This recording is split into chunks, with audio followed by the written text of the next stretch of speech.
कृष्णा। तो आज बहुत कम लोग दिखाई दे रहे हैं, ज़्यादा लोग गोवर्धन गए क्या? गोवर्धन गए।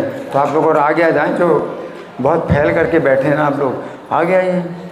बहुत फैल करके बैठे हैं, अगर सुनने में रुचि है तो आप लोगों को आगे बैठना चाहिए। हैं, यहाँ बीच में तो रास्ता बना दो, बीच में रास्ता बना दो, ठीक है। इधर पुरुष लोग हैं, इधर माताएं हैं, बीच में रास्ता रहेगा, लेकिन आगे आ जाइए सब लोग, ठीक है। तो आप लोग जानते हैं कि कुछ विशेष महीना आने वाला है निकट भविष्य में। कोई विशेष महीना आने वाला है क्या? कार्तिक। कार्तिक का महीना आने वाला है। कब से शुरू होगा? 28 है, 28 तारीख से शुरू होगा। आज कितनी तारीख है? आज 22 है ना, तो बहुत निकट है। तो कार्तिक का जो महात्म्य है वो बहुत विस्तृत है, बहुत विस्तृत है। इसमें कई कथाएं, महात्म्य की कई कथाएं हैं। तो मैं आपसे पूछ रहा हूँ, सुन रहे हैं सब लोग? हरि बोल, सब लोग सुन रहे हैं? मैं आपसे पूछ रहा हूँ, कार्तिक के महात्म्य की कई कथाएं हैं। उनमें से एक कथा है सत्यभामा की, कि पिछले जन्म में वो गुणवती थी, कार्तिक का व्रत किया तो भगवान की पत्नी बनी। ये इस कथा को कितने लोग जानते हैं? हाथ उठाइए। एक, बस, ठीक है। तो ये कथा अगर आपने पहले सुनी है तो भी जितने बार सुनो उतना ही रस है। कथा ऐसी कभी नहीं होती है कि आपने सुन ली है तो अब नहीं सुनना, ऐसा नहीं होता है ना। कथा ऐसी होती है कि जितने बार सुने उतना ही ये नया रस मिलता है। ये नित्य नूतन, भगवान की कथा नित्य नूतन है ना। तो कभी भी ऐसा नहीं होता कि मैंने सुन लिया तो अब नहीं सुनना, तो ऐसा कोई कारण नहीं होता, ठीक है। तो आप लोग सुने बड़े ध्यान से। कार्तिक के महात्म्य की ये जो कथा है ये पद्म पुराण में आती है ना। तो जितने पुराण हैं, 18 के 18 पुराण नैमिषारण्य में सुनाए। किसने सुनाए? कौन बताए? सूत गोस्वामी ने। देखो, धन्यवाद, हरि बोल। एक बच्चा बता रहा है सूत गोस्वामी। अगर आप लोग ना बताएं तो बड़ी लज्जा की बात है। सूत गोस्वामी ने 18 पुराण सुनाए। तो पद्म पुराण में ये कथा आती है। कौन सी पुराण? पद्म पुराण में ये कथा आती है। तो सूत गोस्वामी कहते हैं, सूत गोस्वामी कहते हैं, सूत गोस्वामी कहते हैं कि जब नारद जी श्री कृष्ण से बातचीत करके विदा हो गए द्वारका में, भगवान श्री कृष्ण द्वारका में हैं और नारद जी भगवान की लीला का दर्शन करने के लिए द्वारका हमेशा आते रहते हैं। तो भगवान कृष्ण से जो है बातचीत करके जब नारद जी विदा हो गए तो हर्ष से प्रसन्न मुख सत्यभामा श्री कृष्ण से बोली। सत्यभामा जो है श्री कृष्ण से बोली, श्रेयापति मथा मंत्र गदे देवर्ष सत्तमे हर्षोत्फुल्ला नना सत्या वासुदेवम तदा ब्रवीन। अब सत्यभामा क्या कहती है? कौन कह रहे हैं? बोलो माता जी, कौन कह रहे हैं? बोलते क्यों नहीं आप सब लोग? जल्दी बोलना चाहिए। आप सुन रहे हैं तो हमें कैसे पता चले कि आप सुन रहे हैं? कौन बोल रहे हैं? सत्यभामा बोल रही हैं। किससे बोल रही हैं? श्री कृष्ण से बोल रही हैं। हे नाथ, मैं धन्य हूँ, मैंने सब कुछ कर लिया, मेरा जीवन सफल हो गया और मेरे जन्म देने वाले मेरे माता पिता भी धन्य हो गए। सत्यभामा कहती हैं, क्यों? क्योंकि मैं आपकी पत्नी बन गई तो मेरा जीवन कृतार्थ हो गया। धन्यास्मि कृते कृत्यास्मि सफलम जीवितम मम मम जन्मनि निदाने च धन्यो तो पितरो मम। जिन्होंने मेरी जैसी त्रैलोक्य सुंदरी कन्या को जन्म दिया और मैं आपकी 16,000 रानियों में आपकी प्रेयसी बनी हूँ। सत्यभामा विशेष, सत्यभामा का विशेष आदर है। भगवान की कितनी पत्नियां हैं? 16,108। 16,108 में सत्यभामा विशेष सम्मान। तो सत्यभामा कहती हैं कि मैं आपकी प्रेयसी बनी। यो माम त्रैलोक्य शुभगाम जनयामास चतुर्ध्रुवम षोडश स्त्री सहस्राणाम वल्लभाहम यतस्तव। मैंने विधान पूर्वक आप आदि पुरुष के साथ वो कल्प वृक्ष नारद जी को अर्पण कर दिया। तो विधि पूर्वक मैंने क्या किया था, आपको कल्प वृक्ष के साथ नारद जी को दान किया। तो ये भी एक घटना है कि सत्यभामा ने अपना पति दान किया। तो पति का जो है विशेष प्रेम प्राप्त करने के लिए नारद जी कहते हैं तुम पति दान करो, अपने पति का दान करो। तो सत्यभामा ने अपने पति का दान किया, नारद जी को कल्प वृक्ष के साथ पति का दान किया था।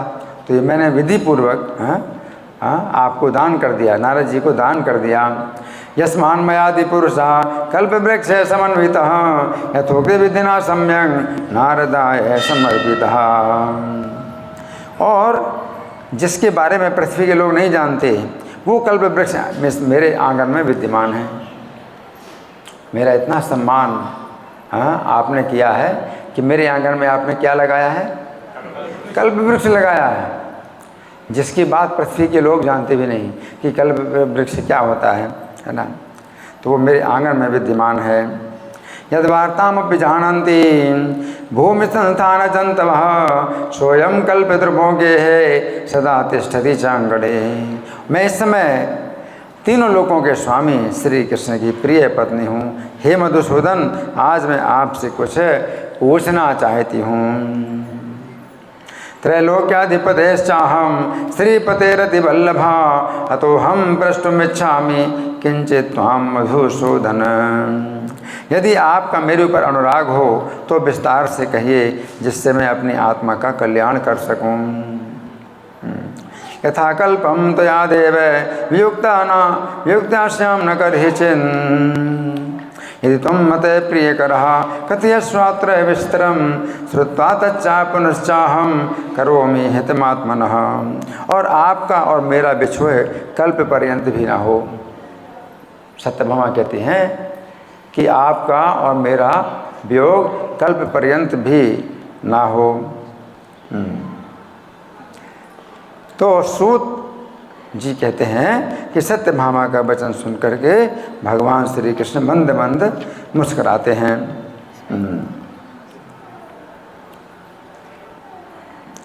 इति प्रिया वचः श्रुत्वा स्मेरास्यो भूत बलानुजः सत्याकरम करे धृत्वा गमन कल्पतरुस्थलम। तो भगवान जो है सत्यभामा के प्रश्न का उत्तर देने के लिए सत्यभामा का हाथ पकड़ करके कहाँ पर आ गए, उसी कल्प वृक्ष के नीचे आ गए। कहाँ पर, यहाँ सत्यभामा के आंगन में कल्प वृक्ष लगा हुआ है ना। और भगवान जो है कल्प वृक्ष के नीचे आ गए, सेवकों को बाहर रोक दिया कि तुम लोग बाहर रहो हैं। और हंसते हुए सत्यभामा की प्रीति से पुलकित हुए श्री कृष्ण बोले, प्रहस्य सत्यभामा आमंत्र पोवाच जगदाम्पति तत्प्रीति परितोषो फल सत्फल कितांग कहा। श्री कृष्ण कहते हैं कि तुम्हारी भांति प्रिया हमको अन्य रानियाँ नहीं हैं। मेरे 16,000 स्त्रियों में तुम मुझे प्राणों से अधिक प्रिया हो। न मे स्वतः प्रियतमा काचिदन्यानितंबिनी षोडशस्त्री सहस्राणाम प्रिया प्राण है समाह्यसी। तुम्हारे लिए मैंने देवताओं और इंद्रदेव से भी विरोध किया। भगवान कहते हैं तुम्हारे लिए मैंने देवताओं से और इंद्र से भी विरोध किया। तुम्हारे लिए तो तुमको कल्प वृक्ष चाहिए, तो मैंने देवताओं से भी विरोध किया, इंद्र से भी विरोध किया। और तुमने जो प्रश्न किया है उसके उत्तर में कुछ विस्मय की बात कहता हूँ, ध्यान से सुनो।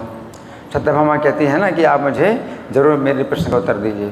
तो भगवान कहते हैं कि तो बड़े विस्मय की बात है जो तुम ऐसा कह रही हो कि मैं तुम्हारे प्रश्न का उत्तर दूँ। तो भगवान कहते ध्यान से सुनो। तो आप लोग भी ध्यान से सुनिए, सब लोग ध्यान से सुनिए।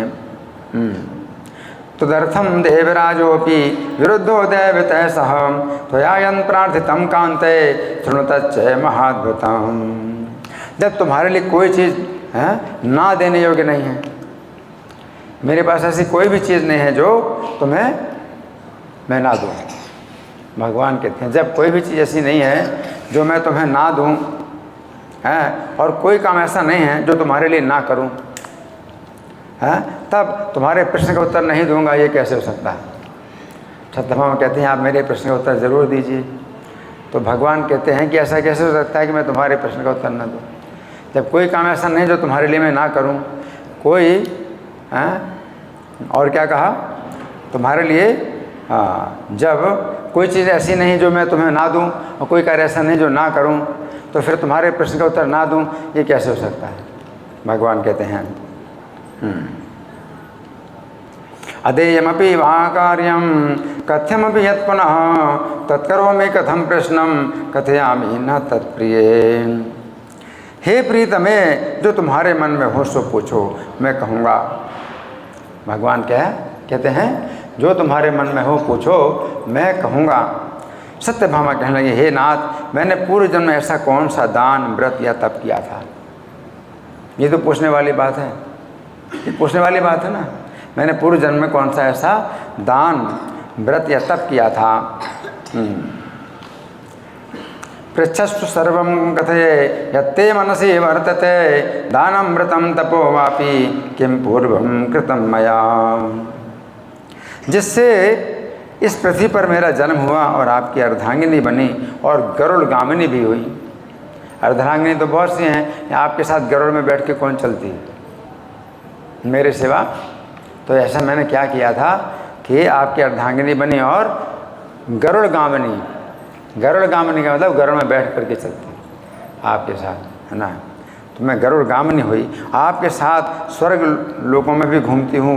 तो मैं आपसे पूछती हूँ, मैंने ऐसा कौन सा शुभ कार्य किया था? ये ना हम मर्ते जा मर्ते भवातीता भवम किल तवांगार्ध हरा नित्यम गरुड़ासन गामिनी इंद्रादि देवतावास समागंत्या त्वया सह अतस्त्वां परिपृच्छामि किं कृतं तु मया शुभम। मैं पूर्व योनि में किस स्वभाव की थी? पूर्व योनि मतलब पिछले जन्म में मैं किस स्वभाव की थी और किसकी पुत्री थी? ये पूछने वाली बात है, ये सब पूछने वाली बात है। पूर्व जन्म में किस स्वभाव की थी, किसकी पुत्री थी? तो श्री कृष्ण ने कहा कि हे प्रिय, पूर्व जन्म में तुम जो थी और तुमने जो किया था सो एकाग्र मन से सुनो। भगवान क्या कहते हैं कि पूर्व जन्म तुम जो थी और तुमने जो कुछ किया एकाग्र मन से सुनो। भवांतरे च किं शीला काचाहम कस्य कन्यका शृणुष्व कै मना कांते यथा तुम पूर्व जन्मनि। उस समय तुमने जो व्रत या पुण्य किया था, वो सुनो। उस समय तुमने क्या किया था? जो भी व्रत और पुण्य किया था उसे सुनो। और तुम जिसकी पुत्री रही तो सब कहता हूँ, तुम जिसकी पुत्री थी, इस समय किसकी पुत्री हैं? सत्यभामा है? किसकी पुत्री है? हाँ देखो ये बच्चे बता रहे हैं, बताओ जोर से बताओ। सत्राजित। देखो जो कोई नहीं बताता बच्चे बताते हैं। तो बच्चों का सौभाग्य है कि माता पिता जो है शिक्षा देते हैं इनको ना। तो तुम जिसकी पिछले जन्म में तुम किसकी पुत्री थी, है ना। सो सब कहता हूँ। सत्यों के बीतने पर त्रेता में माया नगरी में एक देव शर्मा नामक ब्राह्मण रहते थे। सत्यों के बीतने पर त्रेता युग में, तो ये द्वापर युग चल रहा था जब भगवान सत्यभामा को बता रहे हैं। द्वापर युग चल रहा था, तो द्वापर युग के पहले कौन सा युग था? त्रेता युग था, और उसके पहले सतयुग था। तो सत्यों के बीतने पर त्रेता युग में, तो मतलब त्रेता का प्रारंभ हुआ था, ठीक है। तो त्रेता का प्रारंभ हुआ था और ये द्वापर का अंत है। अभी सत्यभामा जो है जिस समय भगवान से पूछने द्वापर का अंत है, तो द्वापर भी पूरा बीत गया और त्रेता भी पूरा बीत गया। जब पिछले जन्म में जो तुम थी, पिछले जन्म जो तुम्हारा हुआ था, तो द्वापर भी पूरा बीत गया और त्रेता भी पूरा बीत गया। द्वापर युग कितने साल का है? नहीं पता। कलयुग कितने साल का है? 4,32,000 साल का कलयुग है। तो द्वापर कलयुग से कितना गुना है? 8 गुना, 4 गुना, 2 गुना। द्वापर 2 गुना ज़्यादा है। तो 4,32,000 कलयुग है, तो द्वापर कितना हुआ? 8,64,000, है ना। तो 8,64,000 बीत गए द्वापर के। और फिर त्रेता युग कितना है? कलयुग से कितने गुना? 3 गुना। तो कितना हुआ? 12,96,000। त्रेता युग 12,96,000 साल। तो द्वापर पूरा बीत गया, यानी 8,64,000, और त्रेता भी पूरा बीत गया, 12,96,000। तो कितना हुआ मिला करके? 8,32,000 और 12,96,000, नहीं 8,64,000 और 12,96,000, कितना हुआ है? 22 लाख। हाँ, 96,000 और 64, तो 4 इसमें जोड़ देंगे तो 100 हो जाएगा। तो 13 लाख तो हो जाएगा, 13 लाख और 8 लाख, 13 और 8 21 लाख हो गया, और 60,000 हो गया। 21,60,000 साल पहले तुम्हारा जन्म, पिछले जन्म में तुम्हारा जो भी हालचाल है वो उस समय था। 21,60,000 साल पहले तुम्हारा जो पिछला जन्म था, तो इतने पहले, है ना। तो उस समय क्या था कि माया नगरी में अग्निहोत्र वेद वेदांगों को जानने वाला देव शर्मा नामक एक ब्राह्मण रहता था। क्या नाम था? देव शर्मा नाम के ब्राह्मण रहते थे। हाँ।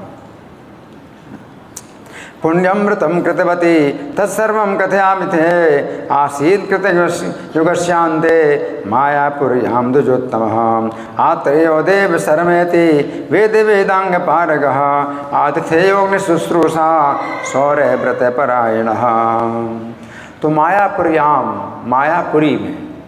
मायापुरी में रहते थे। तो मायापुर तो हम जानते हैं, मायापुर तो हम लोग जानते हैं। मायापुर कलकत्ता के पास है, भगवान चैतन्य का जन्म स्थान है ना। लेकिन मायापुरी अक्सर जो है लोग सोचते हैं हरिद्वार, लेकिन मायापुरी वास्तव में हरिद्वार नहीं है। मायापुरी महावतीपुरी है, जो मेरे जन्म स्थान है, महोबा जैसे बोलते हैं, तो महावतीपुरी है मायापुरी, है ना। तो 7 पुरियों में जो है एक मायापुरी भी एक, और वो 7 पुरियों में भी श्रेष्ठ है, सबसे श्रेष्ठ है मायापुरी, है ना। तो वो स्थान जो है मायापुरी था। हाँ, तो देव शर्मा नाम के ब्राह्मण रहते थे। और वृद्धावस्था में उनकी गुणवती नाम की एक पुत्री हुई। वृद्धावस्था में गुणवती नाम की एक पुत्री हुई, और सयाने होने पर उसने चंद्र शर्मा नामक अपने एक शिष्य के साथ उसका विवाह कर दिया। तो देव शर्मा ने इस गुणवती अपनी पुत्री गुणवती का विवाह अपने ही शिष्य चंद्र शर्मा के साथ कर दिया। अपुत्र शिष्याय चंद्र नाम ने ददौ सुताम, तमेव पुत्र वन्मेने सततम पितृवन्वशी। तो देव शर्मा जो है उस शिष्य को ही पुत्र की भांति मानता था, और शिष्य भी देव शर्मा को पिता के समान मानता हुआ साथ रहने लगा। एक ही घर में गुरु और शिष्य भी रहते हैं, है ना, और पुत्री भी जो है वहीं घर में रहती है, तो वो दामाद भी है और शिष्य भी है, उसको अपना पुत्र भी समझते हैं। देव शर्मा एक ही घर में रहते हैं। एक समय दोनों कुशा और ईंधन लाने के लिए वन में गए। वहाँ एक बड़े पर्वत के समीप जंगल में घूम रहे थे। तो कदाचिन वनम यातो कुशिद्मा हरणार्थितो, महाद्रिपादोपवने चेरतुस्ताभितस्ततः। एक बड़े पर्वत के जंगल में गए। वहाँ महावतीपुरी महोबा में पर्वत हैं, जंगल भी हैं, तो वहाँ पर गए, है ना। उसी समय अपनी ओर आते हुए किसी दैत्य को उन्होंने देखा।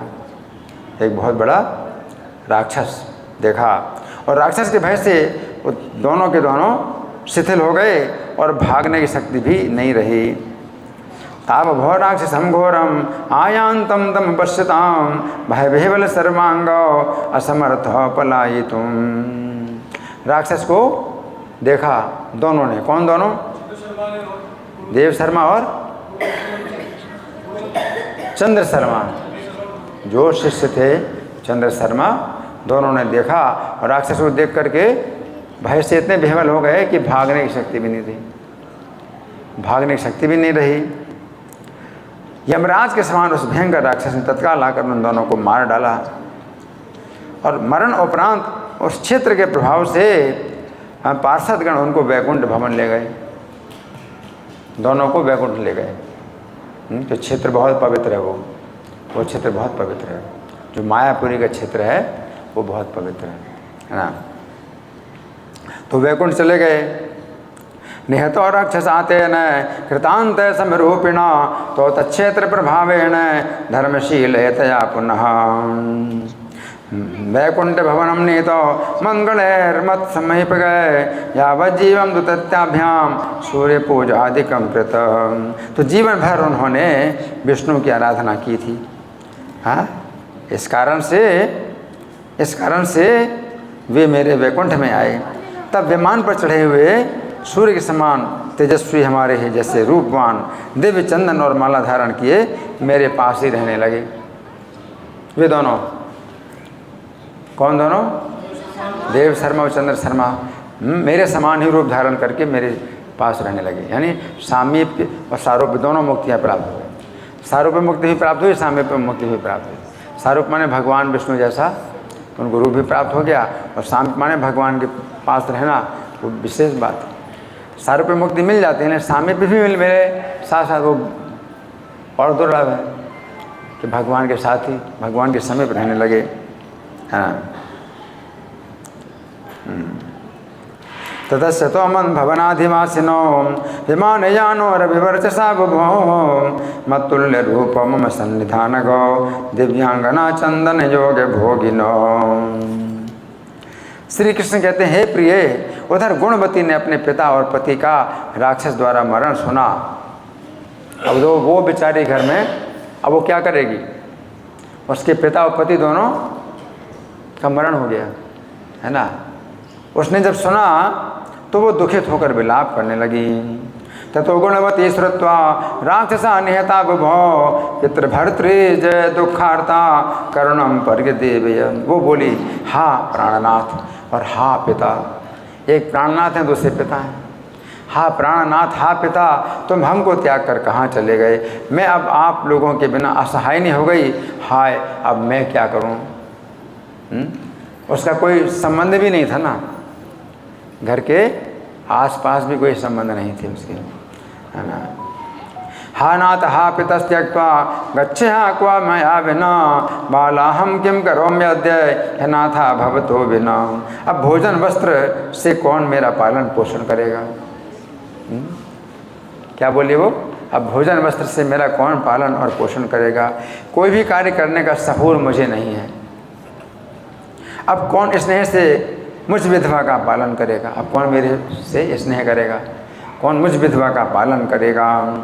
कौन माम स्थिताम गे है भोजनाच्छादनादि भी अकिंचन कुशलाम स्नेहात पाली सती दूषिताम।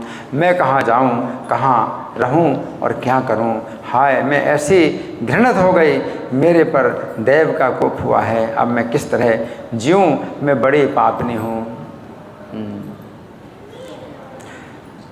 क्वयास्यामि क्वतिष्ठामि किं करोमि यथा घृणं वेधात्राः हतास्म्यस्न कथम जीवामि बालिशाम। तो श्री कृष्ण कहते हैं कि चील पक्षी की भांति रोती हुई गुणवती व्याकुल होकर केले के वृक्ष की भांति पृथ्वी पर गिर गई। थोड़े से हवा से भी केला का पेड़ गिर जाता है, उस प्रकार से वो गिर गई, पृथ्वी पर गिर गई। एवं बहु विलप्यात है कुररीव है भृषातुरा हतभाग्या हत सुखा हताशा हत जीविता शरणम किम प्रियाम्यद्य यो मे दुखम प्रमार्जति पपात भूमो विकला रंभावात हता यथा। बहुत देर के बाद होश में आई तो बहुत विलाप करके फिर से दुख से विकल होती हुई शोक सागर में डूब गई। चिरादाश्वास सा भूयो विलप्य करुणम बहु निमग्ना शोक जलधौ दुखिता समवर्तते। तब अपने घर के अनेक वस्तुएं बेची उसने। अब अपने घर के अनेक वस्तु, पैसा था नहीं, अपने पति और पिता का पारलौकिक कर्म करने के लिए पैसा भी नहीं था, तो घर का सामान बेचा। घर की अनेक वस्तुएं बेचकर बड़ी सावधानी के साथ यथाविधि पिता और पति का श्राद्ध कर्म किया। सगृहोपस्करान् सर्वान् विक्रिय शुभकर्मयन् तयाश्चक्रे यथाशक्ति पारलोक्याम तथा क्रियाम। और विष्णु भगवान की भक्ति में रत रहकर शुद्ध और शांत भाव से इंद्रियों को वश में करके उसी पुरी में रहने लगी। अब केवल विष्णु की भक्ति करना है, वही अपने पिता हैं, वही पति हैं। भगवान को इसने अपना पिता, पति, पुत्र सब कुछ भगवान को ही मान, और किसका कोई नहीं है तो भगवान है ना, अकिंचन वित्ता है, जिसका कोई नहीं उसके भगवान सब कुछ बन जाते हैं। तो उसने जो है उसी पुरी में रहने लगी। कौन सी पुरी है वो? मायापुरी। मायापुरी में रहने। तस्मिन्ने पुरे चक्रे वासम संसृति जीविनी विष्णु भक्ति पराशांता सत्य शौचा जितेंद्रिया। जन्म से मरण पर्यंत वो 2 व्रत का विधिवत पालन करती थी। ये 2 वैष्णव व्रत हैं, विष्णु को प्रसन्न करने वाले 2 व्रत। उसने जन्म से मरण तक ये 2 व्रत विधिवत पालन करती रही। वो कौन से व्रत थे? एक व्रत था एकादशी और दूसरा था कार्तिक। एकादशी व्रत और कार्तिक व्रत, ये 2 जो है वो जीवन पर्यंत करती रही। व्रतद्वयं तथा सम्यक आजन्म मरणात् कृतम एकादशी व्रतम सम्यक सेवनम कार्तिकस्य च। हे प्रिय, ये दोनों व्रत भुक्ति मुक्ति और पुत्र संपत्ति देने वाले और हमको बहुत प्रिय हैं। ये भगवान अपनी तरफ से बोल रहे हैं। अभी तो कथा सुना रहे थे, सत्यभामा के पिछले जन्म की कथा सुना रहे थे, तो भगवान ने बीच में आप अपनी बात भी बोल दी। ये दोनों व्रत हमको बहुत प्रिय है। कौन से दोनों व्रत? एकादशी व्रत और कार्तिक व्रत भगवान कहते हैं कि हमको बहुत प्रिय हैं। एतद्व्रत द्वयं कांते ममातीव प्रियंकरम भुक्ति मुक्ति करम पुण्यम पुत्र संपत्तिदायकम। जो कार्तिक के महीने में स्नान करते हैं, कार्तिक स्नान, जो कार्तिक में स्नान करते हैं वे बड़े से बड़े पापी हों तो भी मुक्त होकर पूज्य माने जाते हैं। कार्तिके मासे नित्यम तुलासंते दिवाकरे प्रातस्नास्यन्ति ते मुक्ता महापातकिनोऽपि च। जो लोग कार्तिक में स्नान, जागरण, दीपदान और तुलसी वृक्ष की रक्षा करते हैं वे विष्णु के समान पूज्य माने जाते हैं। स्नानम जागरणम दीपम तुलसी वन पालनम कार्तिके मासि कुर्वन्ति ते नरा विष्णु मूर्तयः। जो प्राणी कार्तिक में विष्णु भगवान के मंदिर की सफाई और भगवान की पूजा करते हैं वे प्राणी जीवन मुक्त हो जाते हैं। सम्मार्जनम विष्णु गृहे स्वस्तिका दीन वेदनम विष्णु पूजाम चये कुर्युर जीवन मुक्तास्तु ते नरा। जो प्राणी कार्तिक में 3 दिन भी नियमों का पालन करे, कार्तिक के 3 दिन भी अगर नियम का पालन करे तो वो देवताओं के भी पूज्य माने जाते हैं। तब भला जीवन भर व्रत किया उनका क्या कहना है। इत्थम दिनत्रयमपि कार्तिके ये प्रकुर्वते देवानामपि ते वन्द्या किम च जन्मतः कृता। तो कार्तिक में जागरण का क्या मतलब है? कार्तिक में जागरण का मतलब है कि निशांत काल में जागना चाहिए, निशा के अंत में जागना चाहिए। निशा का अंत होता है 3:22 पर, तो ये जागरण कहलाता है। कार्तिक में जागरण 3:22 पर अगर आप करें, ठीक है। और फिर स्नान करें तो 48 मिनट के अंदर आप स्नान भी कर सकते हैं, है ना। तो 3:22 से 4:10 के बीच में ये एक मुहूर्त का समय होता है, 48 मिनट का। स्नान करें तो जागरण और स्नान, कार्तिक का जागरण और स्नान हो गया, है ना। और फिर उसके बाद ब्राह्म मुहूर्त शुरू होता है 4:10 से 48 का ब्राह्म मुहूर्त होता है। तो 4:10 से 4 कितना मिनट 58 तक, है ना, ये जो है विशेष पूजा का समय होता है ना। तो स्नान है, जागरण है और पूजन है ना। तो ये जो है कार्तिक में कोई करते हैं तो 3 दिन भी नियम का पालन करते हैं तो देवताओं के भी पूज्य माने जाते हैं। और जब जीवन भर किया तो उनका क्या कहना है। यत्थम दिनत्रयमपि कार्तिके ये प्रकुर्वते देवानामपि ते वन्द्या किम चैव जन्मतः कृतम। इस तरह गुणवती मन लगाकर प्रतिवर्ष कार्तिक का व्रत और भक्तिपूर्वक विष्णु भगवान की आराधना करती रही। अब पूरा मन उसने लगा लिया। उसके ना तो पति हैं ना पिता हैं, तो भगवान को ही अपना पति मान करके और पूरा जीवन भर उसने पूरा मन लगाया, कार्तिक का व्रत करती रही। इत्थम गुणवती सम्यक प्रत्यब्दम वृत्तिनिह भूत नित्यम विष्णु प्रपूजायाम भक्त्या तत्परमानसा। एक समय की बात है, संस्कृत में बोलते कदाचित, हाँ, हिंदी में बोलते एक समय की बात है, हाँ, संस्कृत बोलते कदाचित। तो एक कदाचित एक समय की बात है कि रोग के कारण दुर्बल हो गई और ज्वर से पीड़ित हो गई। रोग के कारण दुर्बल हो गई और ज्वर से पीड़ित हो गई। इस दशा में वो भी धीरे धीरे गंगा स्नान को गई। अब ये परीक्षा है, ये परीक्षा है ना। अब वो इतनी निर्धन थी कि उसके घर में मतलब कोई व्यवस्था नहीं थी कि पानी गर्म कर पाए हो, कि गंगा जी से जो है बाल्टी लेकर के गंगा जल लाती अपने घर में, गर्म करती और स्नान कर लेती।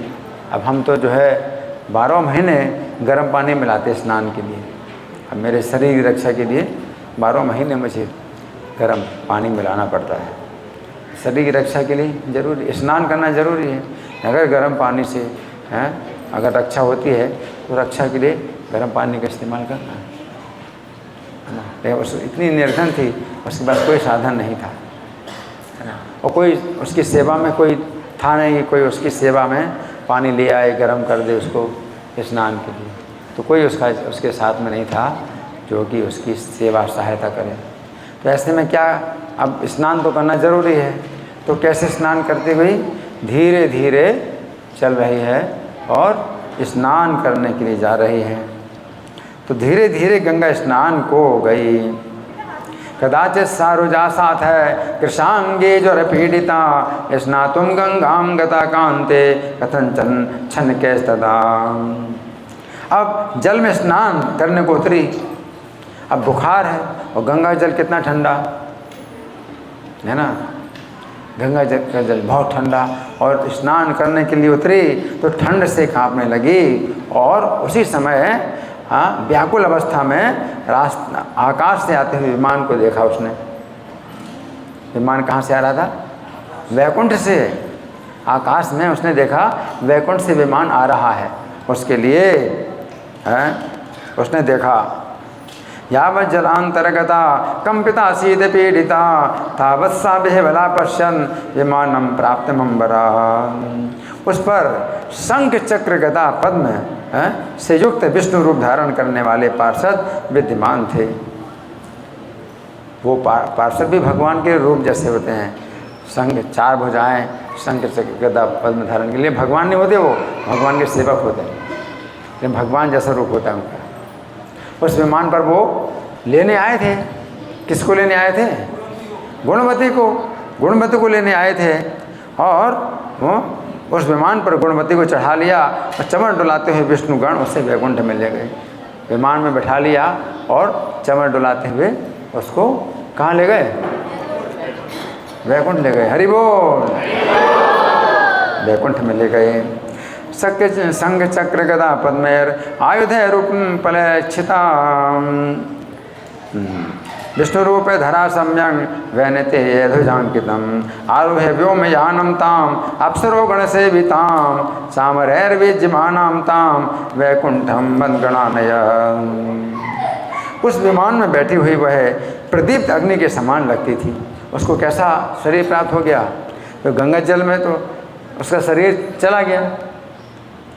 वो शरीर जिसमें बुखार था और दुर्बल थी, वो शरीर तो उसका गंगा जल में बह गया और उसको दिव्य शरीर प्राप्त हो गया। वो विमान में अग्नि के समान, अग्निशिखा के समान जो है वो क्या तेज उसके शरीर से निकल रहा है।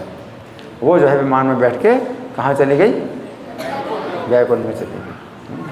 गीता में भगवान सबसे प्रारंभिक से देते हैं कि आत्मा शरीर से अलग है ना।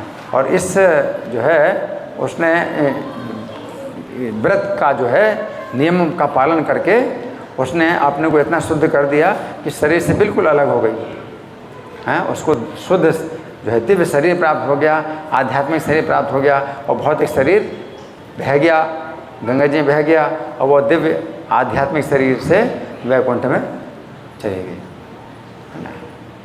तो दिव्य आध्यात्मिक शरीर जब तक हमको नहीं प्राप्त होता है हम भौतिक शरीर से बंधे रहते हैं।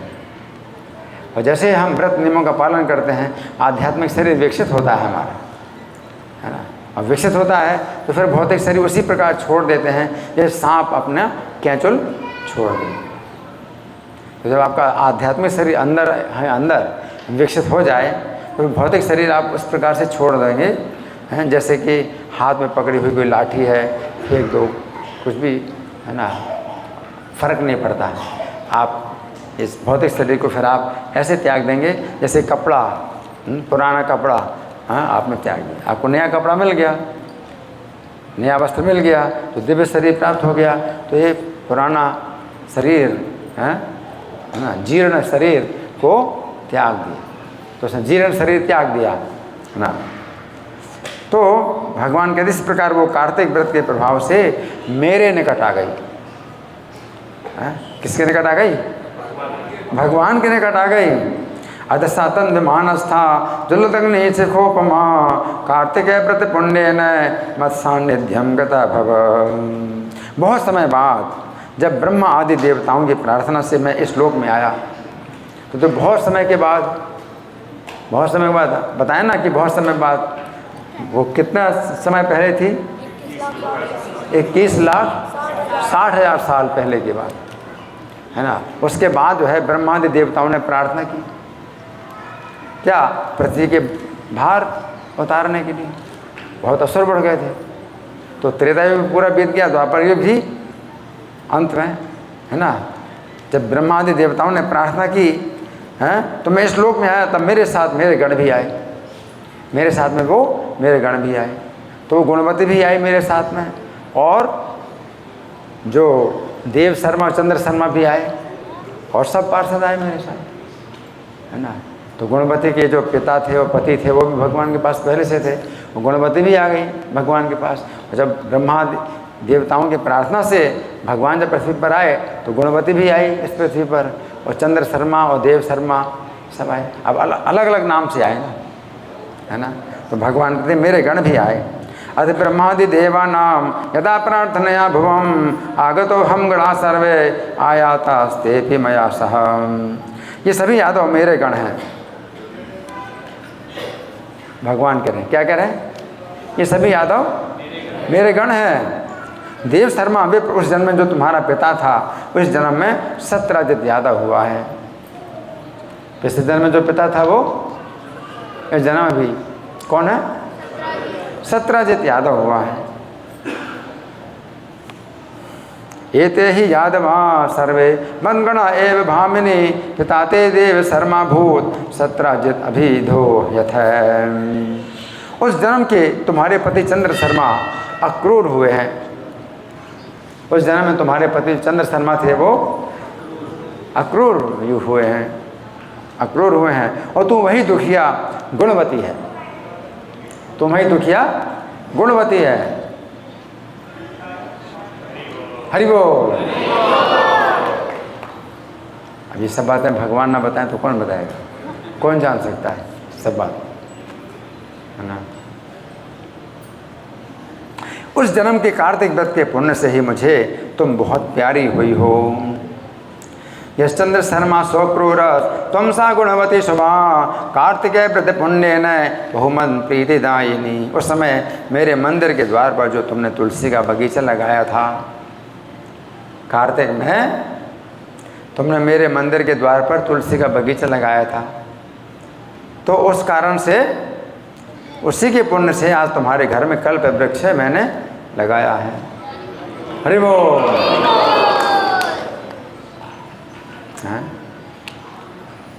तो भगवान इस प्रकार से जो है करते हैं, जो जिस प्रकार से उनकी सेवा करता है भगवान उसको उसी प्रकार से फल देते हैं। मद्वार्य त्वया पूर्वम तुलसी वाटिका कृता तस्मादयं कल्प वृक्ष तवांगणे गतः शुभे। उस समय तुमने पूर्व जन्म में कार्तिक मास में दीप दान किया था। अब नोट करते जाओ, हैं? एक तो तुलसी का बगीचा लगाया, तो तुलसी की सेवा करना कार्तिक में विशेष है ना, विशेष बात है। और दूसरा क्या है? दीपदान। क्या है? दीपदान। पूर्व जन्म में कार्तिक मास में जो दीपदान किया था, उसी पुण्य से इस समय तुम्हारी देह में शोभा है। क्या है? शोभा। तो दीपदान के कारण तुम्हारी देह में शोभा है और घर में लक्ष्मी का वास है। संपत्ति और शोभा दीपदान से प्राप्त होती है। क्या? शोभा और संपत्ति दीपदान से प्राप्त होती है ना। कार्तिके दीपदानं च त्वया यत्तु कृतं पुनः त्वद्गेह संस्था च शुभा तस्मान् लक्ष्मी स्थिरा भव। उस समय तुमने जो मुझ भगवान को अपने फल अर्पण किए थे, व्रत का फल मुझे अर्पित किया था, पति मान करके अपने व्रत का फल मुझे अर्पित किया था, उस फल से तुम मेरी इस जन्म में भार्या हो, तुम मेरी पत्नी। हरि बोल, हरि बोल। यच्च व्रतादिकं सर्वं विष्णवे भर्तृरूपिणे निवेदितवती तस्मान् मम भार्या तुम आगता। जन्म से लेकर मरण पर्यंत जो तुमने कार्तिक का व्रत किया था, कार्तिक का व्रत नहीं छोड़ा, शरीर छूट गया लेकिन कार्तिक का व्रत नहीं छोड़ा। जन्म से मरण पर्यंत जो तुमने कार्तिक का व्रत किया था, इसी से कभी भी हमारा तुम्हारा वियोग नहीं होगा। हरि बोल। ये बड़े जो है स्थिर नियम है। कुछ नियम होते हैं ना कि भगवान हमें कैसे प्रतिदान करते हैं, हम भगवान के लिए क्या करें तो भगवान हमारे लिए क्या करेंगे।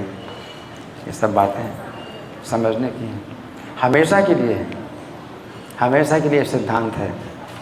तो भगवान कहते हैं आजन्म मरणात् पूर्वम यत्कृतं कार्तिक व्रतम कदाचिदपि तेन त्वं मद्वियोगं न यास्यसि।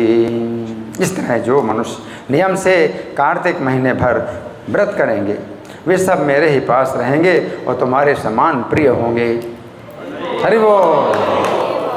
तो भगवान केवल एक की बात नहीं बता रहे हैं, और भी आगे जो भी करेंगे तो सबके लिए भगवान बता रहे हैं। सबके लिए भगवान का द्वार खुला है, समान रूप से द्वार खुला है। कोई भी अंतर नहीं है कि स्त्री है, पुरुष हो, बालक हो, वृद्ध हो, कोई अंतर नहीं है। सबके लिए भगवान का एक ही नियम है। क्या नियम है? जो मनुष्य नियम से कार्तिक मास भर व्रत करेंगे, ये सब मेरे ही पास रहेंगे और तुम्हारे समान प्रिय होंगे। एवं ये कार्तिके मासी नरा व्रत परायण मत सान्निध्यम गतास्तेपि प्रीतिदास्तुम यथा मम। नाना प्रकार के यज्ञ, दान, व्रत और तप करने वाले प्राणी को जो फल प्राप्त होता है, वो कार्तिक व्रत का 16वां अंश भी नहीं होता। कार्तिक महीने का जो व्रत है उसका 16वां हिस्सा भी नहीं। 16वां हिस्सा मतलब 6% भी नहीं है। नाना प्रकार के यज्ञ, दान, व्रत और तप का जो फल है वो कार्तिक व्रत का जो है 16वां अंश भी नहीं है, यानी 6% भी नहीं, 1/16।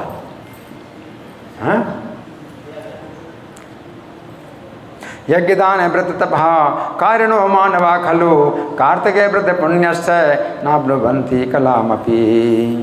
अपने पूर्व जन्म के पुण्य के प्रभाव का वृत्तांत सुनकर सत्यभामा बहुत प्रसन्न हुई। हरि बोल। इत्थम निशम्य भुवनाधिपते तदानीं प्राग्जन्य पुण्य भव वैभव जाते हर्षा विश्वेश्वरम ते भुवनेक निदान भूतम कृष्णम प्रणम्य वचनम निजगाद सत्यम। तो भगवान जो संसार के आदि कारण स्वरूप हैं, भगवान श्री कृष्णचंद्र को सत्यभामा ने प्रणाम किया, हर्ष पूर्वक प्रणाम किया। ठीक है, तो ये जो है हमने कुछ आपको कथा सुनाई कार्तिक व्रत की। इसमें बहुत कथाएं हैं, कार्तिक का जो है बहुत महात्मा है। ठीक है ना। तो हमारे पास अभी समय है आप लोगों के साथ विचार करने के लिए, चर्चा करने के लिए, मंथन करने के लिए। कोई प्रश्न है, कोई चर्चा है? जी माता जी, हैंड माइक है, हैंड माइक।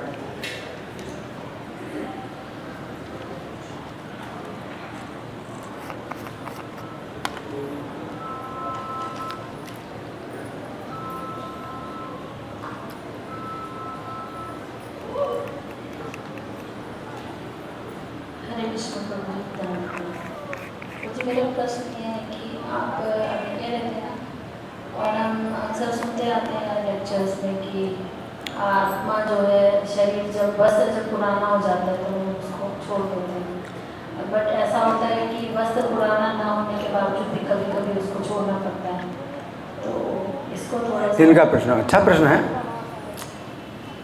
अच्छा प्रश्न है। कथा का मंथन तो हुआ ना, तो इनका प्रश्न है कि वस्त्र पुराना होने पर जो है हम छोड़ते हैं और नया वस्त्र धारण करते हैं, लेकिन कभी कभी वस्त्र पुराना नहीं है तो भी हमें छोड़ना पड़ता है। तो मतलब आपके कहना है कि शरीर जो मतलब वैसे मतलब मृत्यु हो जाती है शरीर की, वृद्धावस्था नहीं आती उसके पहले, आपका यही प्रश्न है ना? तो देखिए भगवान कहते हैं वासांसि जीर्णानि यथा विहाय नवानि गृह्णाति नरोपराणि तथा शरीराणि विहाय जीर्णान अन्यानि संयाति नवानि देहि। कि जो मनुष्य है, मनुष्य ही होता है जो पुराने वस्त्रों को त्याग के नए वस्त्र धारण करता है। पशु पक्षी में ऐसा कुछ नहीं है, वो तो कोई वस्त्र धारण नहीं करते, मनुष्य ही करते हैं वस्त्र धारण। तो भगवान ने मनुष्य के वस्त्र धारण की तुलना की है जीव के शरीर धारण, कि शरीर जीव छोड़ता है और नया शरीर प्राप्त करता है। वासांसि जीर्णानि यथा विहाय, जीर्ण वस्त्र, तो वस्त्र जो है कई बार जीर्ण हो जाता है। कैसे जीर्ण हो जाता है? मान किसी दुर्घटना में फट गया, खराब हो गया, इस तरह से भी वस्त्र जो है, नया वस्त्र भी जो है आपको बदलना पड़ेगा कभी अगर चिथड़े हो जाए, है ना।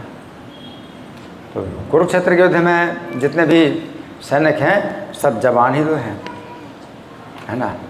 लेकिन अस्त्र शस्त्रों के द्वारा जब शरीर जीर्ण हो जाएगा, उसी को कहते हैं, उसको जीर्ण बोले, जीर्ण हो गया वस्त्र। अब पुराना है या पुराना नहीं है, नया वस्त्र भी जो है क्या होता है, चिथड़े चिथड़े हो जाए तो आपको वस्त्र बदलना ही पड़ेगा। तो भगवान ये कह रहे हैं कि जीव की जो है मृत्यु नहीं होती है, इसलिए शोक नहीं करना चाहिए कि अब वो नहीं रहा, उसने शरीर छोड़ करके दूसरा शरीर प्राप्त किया, और वो मृत्यु भी निश्चित है। जब अगर बुढ़ापा नहीं आया, बचपन में किसी की मृत्यु हो जाए, जवानी में किसी की मृत्यु हो जाए, वो भी मृत्यु निश्चित है, और उसको अन्य दूसरा शरीर भी उसका प्राप्त होना निश्चित हो चुका है पहले से। वो वस्त्र जीर्ण हो जाए, शरीर जीर्ण हो जाए किसी भी कारण से, कोई दुर्घटना से, मान लो कोई बच्चा गिर गया, छोटा सा बच्चा था हमारे परिवार में, छोटी सी बच्ची थी, वो बिस्तर से गिर गई, उसी में ही उसका शरीर छूट गया। तो जीर्ण वस्त्र जो है किसी भी कारण से हो सकता है, बिल्कुल नया वस्त्र भी जो है जीर्ण हो सकता है किसी भी कारण से, और वो जो है छोड़ करके उसको नया वस्त्र प्राप्त होता है, तो नया शरीर प्राप्त होता है।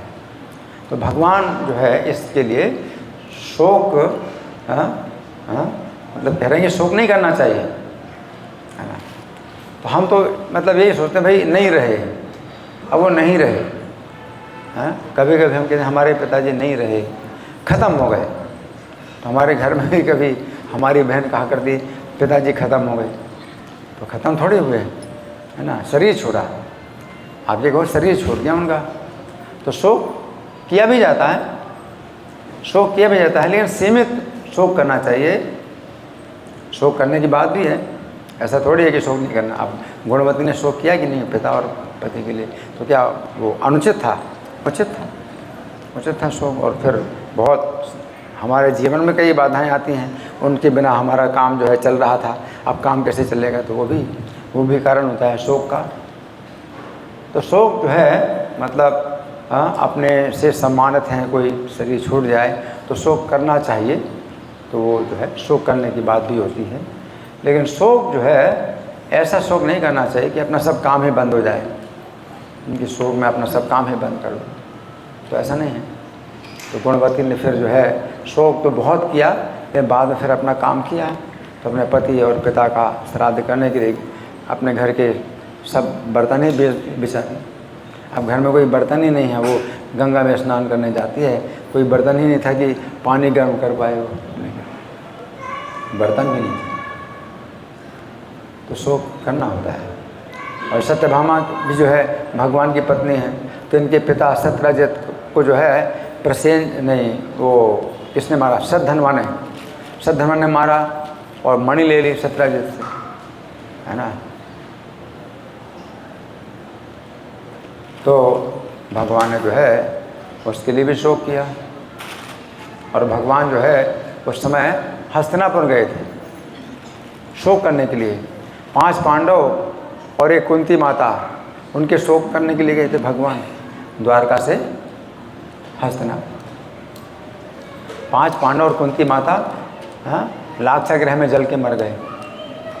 तो ये जो है समाचार फैल गया था, और भगवान तो जानते हैं कि 5 पांडव कुंती की रक्षा हो गई है, और विदुर जी के जो है द्वारा गुप्त रूप में एक सुरंग बनवा दी गई थी ज़मीन के अंदर कि वो मतलब, लेकिन उनको छिपना ज़रूरी है, क्योंकि ये दुष्ट शत्रु जो है उनको मतलब मारने का षड्यंत्र करें।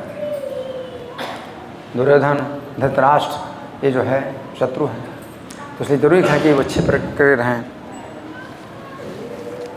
तो भगवान ने भी जो है इस बात को गुप्त रखने के लिए भगवान ने भी ऊपर से शोक किया। तो ये शोक जो है ये मनुष्य के समाज में जो है आवश्यक होता है, अपने से जो विशेष अपने प्रिय थे और अपने संबंधी थे, तो उनका शरीर छूट जाए तो शोक करना चाहिए। भगवान ने शोक किया, और शोक करने के लिए गए थे द्वारका से हस्तिनापुर। और यहाँ भगवान चले गए द्वारका से हस्तिनापुर, तो सत्यराजित जो सत्यभामा के पिता थे, तो वो घर में अकेले थे, और सद्धनवा ने उनकी हत्या कर दी और मणि ले ली। तो सत्यभामा जो है बेचारी अब द्वारका से हस्तिनापुर गई अकेली, भगवान को सूचना देने के लिए कि मेरे पिता का वध हो गया। तो भगवान जो है फिर वहाँ से अब द्वारका आए शोक मनाने के, सत्यराजित का शरीर छूट गया, तो अपने ससुर की मृत्यु का शोक मनाने के लिए भगवान जो है अब हस्तिनापुर द्वारका से हस्तिनापुर आए सत्यभामा के साथ में। तो उनका भी शोक किया, अपने ससुर के भी जो है उसका निधन का शोक किया। तो शोक तो करना चाहिए, है ना, लेकिन ऐसा शोक नहीं करना चाहिए कि मतलब आपके काम जो है सब बंद हो जाए। तो भगवान इसलिए कहते हैं ना अनुशोचंती पंडिता, ना अनुशोचंती माने बार बार शोक करना ये कार्य नहीं है। पंडितों का शोक जो है इस तरह से नहीं होता है कि सब काम ही बंद हो जाए। और अर्जुन जो है अब युद्ध नहीं करना चाहते, है ना, तो युद्ध नहीं करना चाहते अर्जुन, तो वो जो है मतलब युद्ध भूमि में अभी युद्ध शुरू होने वाला है और अब अर्जुन शोक कर रहे हैं, है ना। तो ऐसा शोक उचित नहीं होता कि आपका जो है जो कर्तव्य इस समय जो कार्य आपका हो रहा है उसी को ही आप जो है रोक दें, और जो है सब लोगों के बीच में एक बड़ी जो है एक लज्जा की जो है स्थिति पैदा हो जाए। तो वो ऐसा शोक नहीं करना चाहिए, ठीक है। तो आपके प्रश्न का उत्तर हो गया ना माता जी, ठीक है। हाँ, और कोई प्रश्न है या मैं प्रश्न है? कोई प्रश्न? नहीं है? मैं प्रश्न करूं? ठीक है, तो मैं प्रश्न कर रहा हूँ ना। आपका प्रश्न, इनको माइक दे।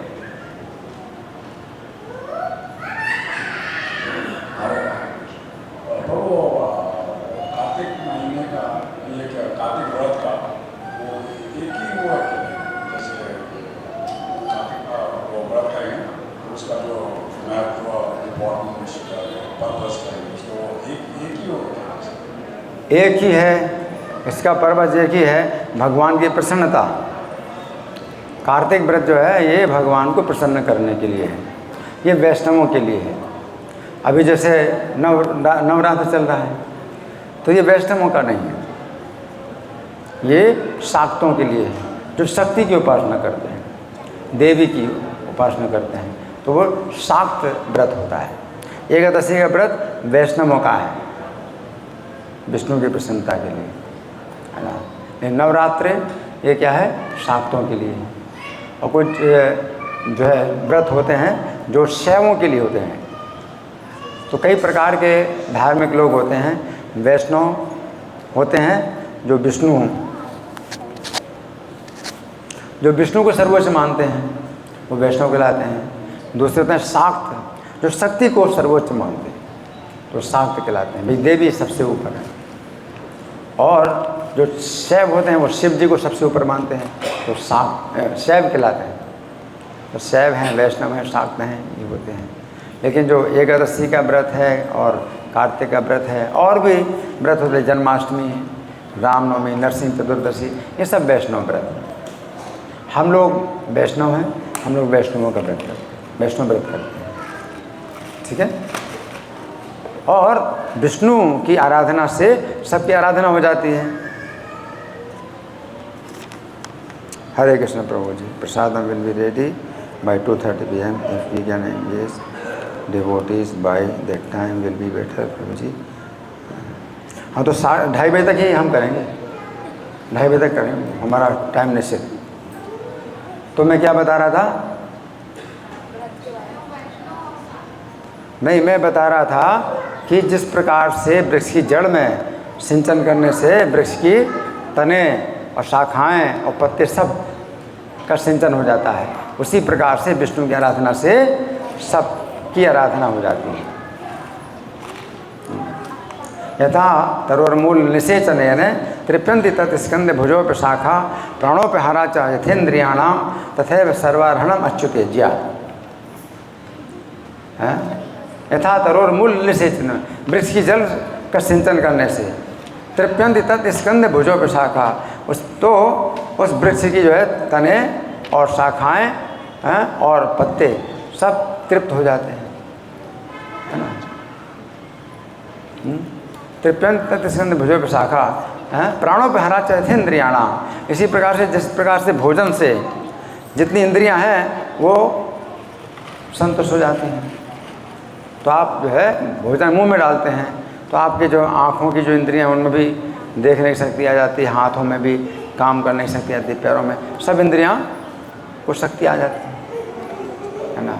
प्राणों पे हरा चैथेन्द्रियाणाम तथैव सर्वार्हणम अच्युतेज्या। उसी प्रकार से सब कुछ जो है भगवान की जो है हम पूजा में लगाते हैं तो उससे सबकी आराधना हो जाती है, ठीक है ना। तो वैष्णवों का ये सिद्धांत है ना, ये सिद्धांत है। तो इसलिए अलग से हम देवी की पूजा नहीं करते हैं, शिव जी की पूजा नहीं करते हैं, है ना। तो हमारे जो है ये मंदिर क्या हैं, ये वैष्णवों के मंदिर हैं। हम और कुछ इसमें सब देवताओं को हम इसमें नहीं लाते हैं। पूजा जो है केवल विष्णु की होती है, विष्णु तत्व। जगन्नाथ सुभद्रा बलदेव विष्णु तत्व हैं, गौरनिताई विष्णु तत्व हैं, राधा कृष्ण विष्णु तत्व हैं, सीताराम विष्णु तत्व हैं। तो सब को हम बराबर हम नहीं मानते, है ना। आप जड़ को सिंचन करेंगे तो अपने आप सब में सिंचन होगा, ठीक है ना।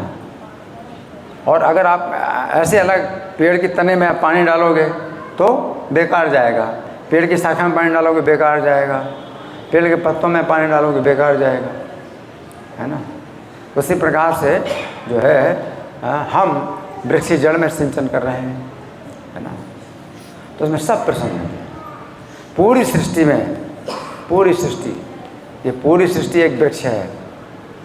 ये पूरी सृष्टि जो है एक वृक्ष के समान है, और भगवान जो है श्री कृष्ण जो है उसके जड़ है, मूल है ना। रहमन सींचे मूल को फूले ही फले हरा है। हाँ? रहीम का भी दुआ है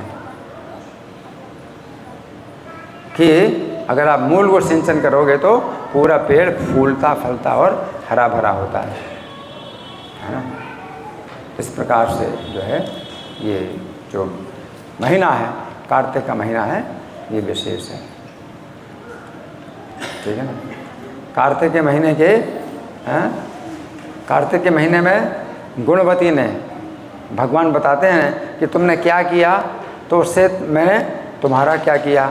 तो कार्तिक के समय में भगवान ने सबसे पहले क्या बताया गुणवती से कि तुमने ये किया तो मैंने ये किया। कार्तिक के महीने का कौन बताएगा? हाँ जी, हैंड माइक दो, हैंड माइक किसके पास? तुलसी का पौधा लगाया, तुलसी का वन, तुलसी का जो है वाटिका, तुलसी की वाटिका लगाई। तुलसी की वाटिका लगाई मेरे मंदिर के सामने। भगवान कहते हैं तुमने मेरे मंदिर के सामने तुलसी की वाटिका लगाई। तो फिर भगवान कहते हैं मैंने क्या किया तुम्हारा? कल्प वृक्ष लगाया, तुम्हारे आंगन में कल्प वृक्ष लगाया। तो ये तो हो गया पहला। अब दूसरा कौन बताए? आप बताओगे? आप बताओ, माइक दो, माइक।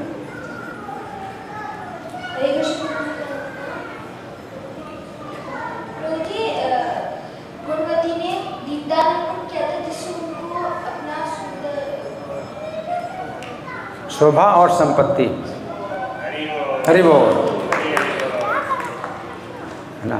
तो कार्तिक में दीपदान, कार्तिक में जो दीपदान है इसका बहुत जो है फल है ना। तो शोभा संपत्ति ये हो गया। तीसरा, हाँ आप बताओ, माइक दो, माइक।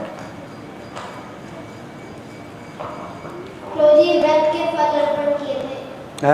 व्रत के फल अर्पण किए थे तो भगवान ने उनको अपने भारे में। हाँ, हरि बोल। तो उसने जो है भगवान को अर्पण किया है ना, तो भगवान उसकी भार्या बन गई। अच्छा, और क्या? हाँ, इनको माइक दीजिए। जो हम कार्तिक व्रत के अलावा जो भी हम व्रत करते हैं, तपस्या करते हैं, वो मात्र 16% है जो हम कार्तिक मास में व्रत करते हैं उसका।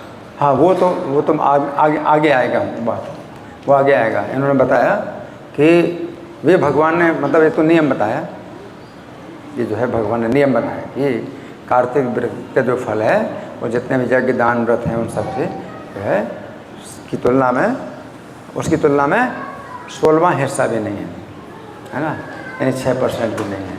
हमें लेकिन अभी गुणवती के संबंध में कुछ और भी है। भगवान ने मतलब कहा कि तुमने ये किया तो मैंने ये किया। हाँ जी, इनको माइक दीजिए। हरे कृष्ण, प्रणाम। प्रभु जी, जो गुणवती थी उन्होंने सारा जीवन कार्तिक मास का पालन करा, तो उन्होंने बोला कि हम दोनों कभी अलग नहीं होंगे। हरि बोल। उसने जो है अपना जीवन भर उस व्रत का निर्वाह किया। तो भगवान ने उसके लिए फिर हमेशा के लिए अपना सामीप्य प्रदान किया, है ना। तो ये सब जो है इसके कार्तिक के महीने में, है ना। कार्तिक के महीने में हम लोग इसके अलावा भी कुछ करते हैं, और इस महीने का कुछ और भी नाम है, वो कौन बताएगा? दामोदर मास। कार्तिक का एक दूसरा महीना दामोदर मास है ना। तो दामोदर जो है महीना, भगवान कृष्ण का नाम दामोदर है ना। तो इस महीने में ही ऐसी घटना हुई थी कि भगवान का जो नाम है वो दामोदर पड़ा है। उखल बंधन लीला है ना। तो दामोदर का मतलब है दाम उदर। दाम का मतलब क्या है? रस्सी, और उदर माने पेट। तो जिनके पेट में माता ने रस्सी बांधी, इसलिए जिनके पेट में रस्सी बंधी है उनको दामोदर कहा जाता है, भगवान दामोदर। तो कार्तिक का महीना का वो कौन सा दिन था जिस दिन ऊखल बंधन लीला हुई थी? दीपावली, अमावस्या, अमावस्या का दिन था। ये कार्तिक के महीने का जो है बीच का दिन था, कार्तिक के महीने का बीच का दिन था ये, है ना, जिस दिन भगवान को जो है माता यशोदा ने ऊखल से बांधा था। और ये इस लीला को हम लोग पूरे कार्तिक में जो है दर्शन करते हैं और स्मरण करते हैं और इसका गुणगान करते हैं। हरि बोल, है ना। तो हम लोग दामोदराष्टकम का रोज़ पाठ करते हैं कार्तिक के महीने में, है ना। इसलिए हमारे नियम जो है और भी हैं कार्तिक के। कार्तिक में जागरण, स्नान, है ना, दीपदान, है ना। तो ये सब जो है कार्तिक के नियम हैं। और दामोदराष्टकम का पाठ करना, है ना, ये विशेष नियम है। भगवान जो है इस नियमों से, ये नियमों से भगवान बहुत प्रसन्न होते हैं, है ना। और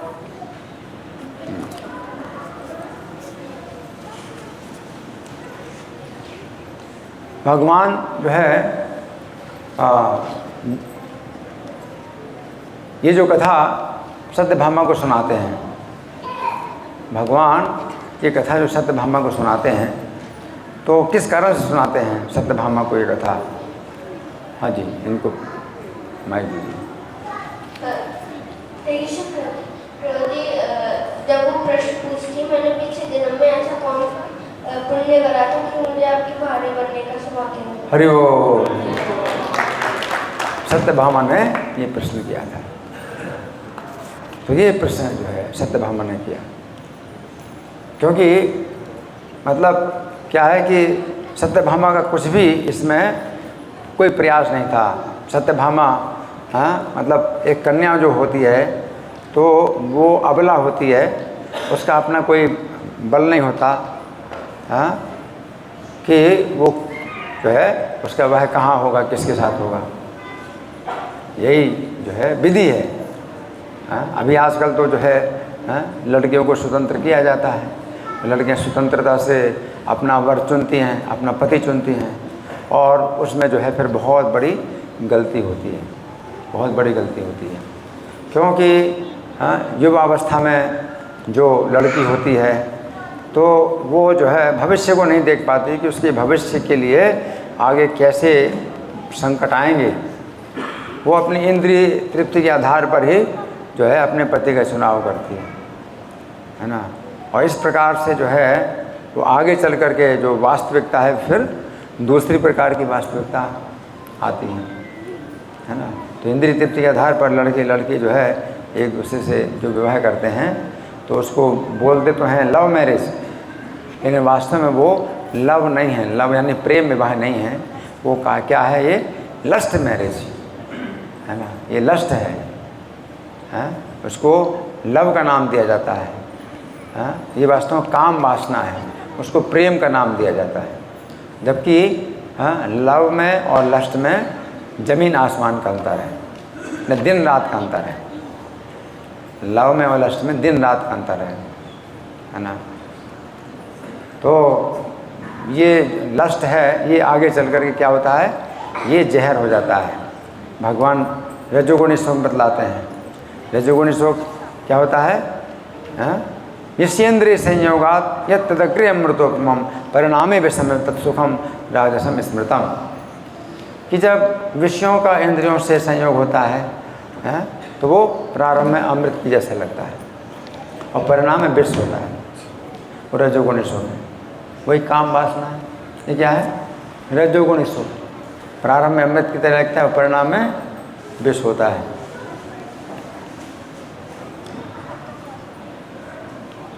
और सतोगुणी सुख क्या होता है, यह तदग्रे विषमे परिणाम में अमृतोपमम तत्सुखम सात्विकम प्रोक्तम आत्मबुद्धि प्रसादम। प्रारंभ में विष की तरह होता है और परिणाम में अमृत की तरह है। गुणमती का ये सात्विक सुख था, हाँ परिणाम प्रारंभ यह तदगय विषमेव, प्रारंभ विष के समान।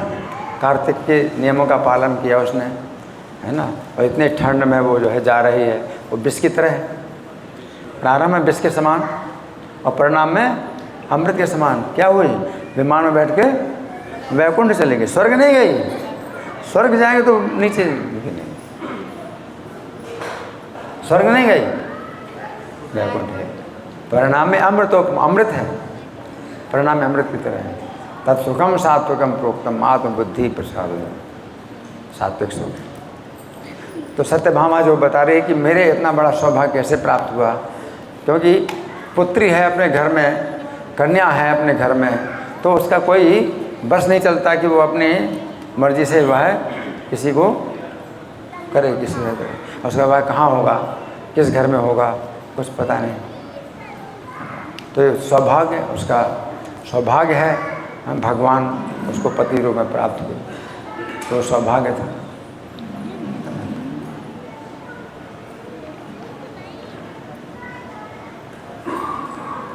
आपका तो प्रश्न, और किसी का प्रश्न है? ठीक है, आपका, इनको माइक। हरे कृष्ण प्रभु जी। प्रभु जी, जैसे आपने बताया कि कोई कन्या होती है उसको वो राइट नहीं होता कि वो चूज़ करे, लेकिन प्रभु जी पहले के जैसे हमने पढ़ा है तो उसमें बताते हैं कि स्वयंवर होते थे तो जो रानी थी या फिर जो राजकुमारी होती थी वो खुद चूज़ करती थी।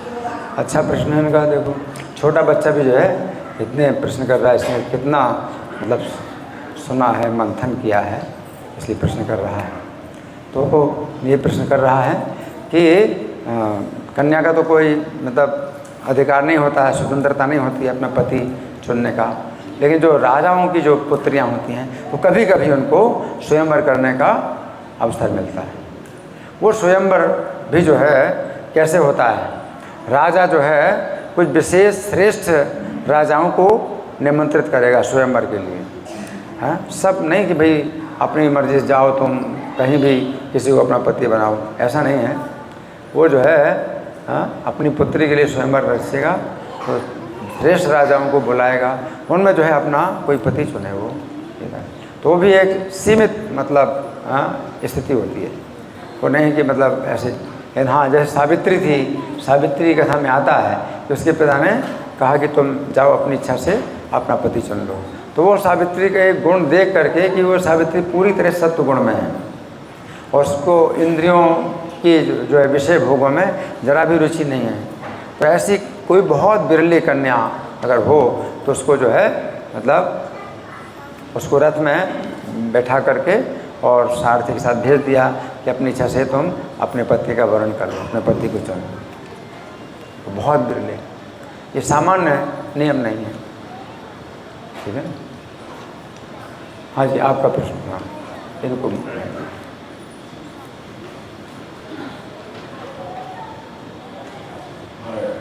तो आपने जागरण बताया ना,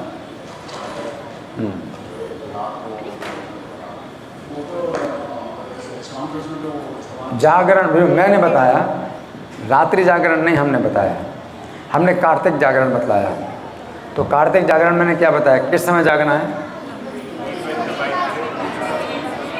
ये इनको माइक दीजिए, सबकी आवाज़ इकट्ठी आ रही है, इनको माइक। हाँ बताइए माता जी। 3:22 के बाद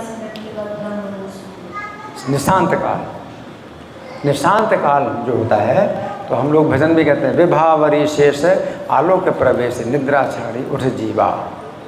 तो विभावरी शेष, रात्रि शेष होती है, निशांत काल। तो निशा का अंत होता है 3:22 से 5:46 तक, ये निशांत काल होता है, ये जागने का होता है। तो अगर आप 3 बज के, अब कार्तिक में विशेष रूप से अगर आप 3:22 पर जागें हैं तो फिर स्नान भी क्या है, कार्तिक में स्नान है ना।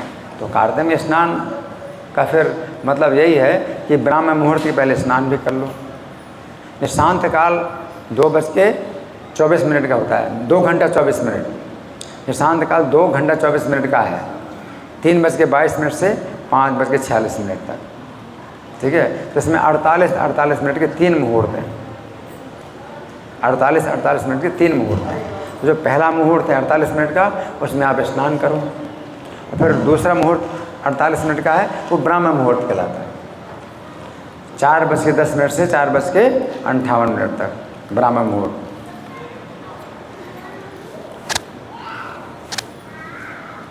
तो उस ब्राह्म मुहूर्त में आप जो है पूजा पाठ करो। हम लोग संसार दामनल रोज गाते हैं, है ना। तो ये विशेष रूप से ब्राह्म मुहूर्त के लिए विश्वनाथ चक्रवर्ती ठाकुर इसका जो है महात्म बताते हैं। गुरु अष्टकम प्रार्थना संसार दामनल, इस प्रार्थना के लिए 8 श्लोक तो हम रोज बोलते ही हैं। ये नवा श्लोक है, नवा श्लोक हम बोलते नहीं हैं, लेकिन श्रीमद् गुरोरष्टकमे तदुच्चैर ब्राह्मे मुहूर्ते पठति प्रयत्नात् यस्तेन वृंदावन नाथ साक्षात सेवे वलभ्या जनु सोनते कि श्रीमद् गुरु अष्टकम एतदुच्चय कि श्रीमद् गुरु अष्टकम उच्चय माने ऊंचे स्वर में, पठति जो पढ़े, ब्राह्म मुहूर्ते पठति प्रयत्न, ब्राह्म मुहूर्त में जो प्रयत्न पूर्वक पाठ करे, उच्चय ऊंचे स्वर में पाठ करें। ब्राह्म मुहूर्त मतलब 4:10 से 4:58 तक। तो प्रभुपाद ने नियम बनाया कितने बजे? 4:30 पर, ठीक है। अगर मान लो 4:30 पर भी अगर आप नहीं कर पाते अपने घर में, मान लो कहीं मंदिर में तो 4:30 का नियम है, लेकिन अगर आप नहीं कर पाते तो आप 4:50 तक भी कर लोगे। 4:50 में भी आप शुरू करोगे तो 58 यानी 8 मिनट में आप गुरु अष्टकम प्रार्थना ऊंचे स्वर में गा लो। अब कई लोग 5 बजे ही मंगल आरती करते हैं, तो मेरा सुझाव यही है कि 5 बजे ना करके 4:50 पर भी करो तो भी ब्राह्म मुहूर्त में 4:58 के पहले आप पाठ कर लीजिए। विश्वनाथ ठाकुर कहते हैं कि श्रीमद् गुरु अष्टकमे तदुच्चैर ब्राह्मे मुहूर्ते पठति प्रयत्नात् यस्तेन वृंदावन नाथ साक्षात सेवे वलभ्य जनु सोनते। तो जीवन के अंत में उसको साक्षात वृंदावन नाथ की सेवा प्राप्त हो जाएगी। विश्वनाथ चक्रवर्ती ठाकुर आप जानते हैं भगवान कितने बड़े महान भक्त हैं, और भगवान अपने भक्ति वचन की रक्षा करते हैं। अपने वचन से ज़्यादा अपने भक्ति वचन की रक्षा करते हैं। अगर और सब कुछ कोई गुण ना हो, एक ही कारण से आपको इस जीवन के अंत में भगवान की साक्षात सेवा प्राप्त हो जाएगी। हरि बोल। उन्होंने वचन दे दिया, तो इसलिए हमें जो है अगर कार्तिक, कम से कम कार्तिक के महीने में आप अगर ये करते हैं, है ना, तो बहुत तो ये इसका जो है लाभ है, बहुत बड़ा लाभ है। कार्तिक में नियम बनाओ। अच्छा है, आज मुझे बुलाया गया, तो कार्तिक के कुछ दिन पहले मुझे बुलाया गया, तो आप लोगों को सचेत कर रहा हूँ मैं, आप लोगों को सचेत कर रहा हूँ। तो इतने दिन के लिए आप जो है अपने मन को जो है तैयार करो। अभी 6 दिन का समय है, अपने मन को तैयार करो। क्या करना है? दीपदान, चाहे जितना भी परेशानी हो, दीप कहीं से भी प्राप्त कर लो। चाहे अपना पूरा घर बेचना पड़े, एक दिया प्राप्त करो।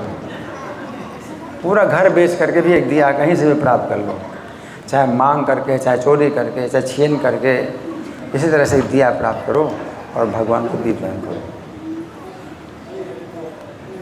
और दीप में कोई दिक्कत नहीं है। दूसरे का दिया भी अगर आपने जला दिया, उसको भी दान करते तो उसकी भी बड़ी रक्षा है।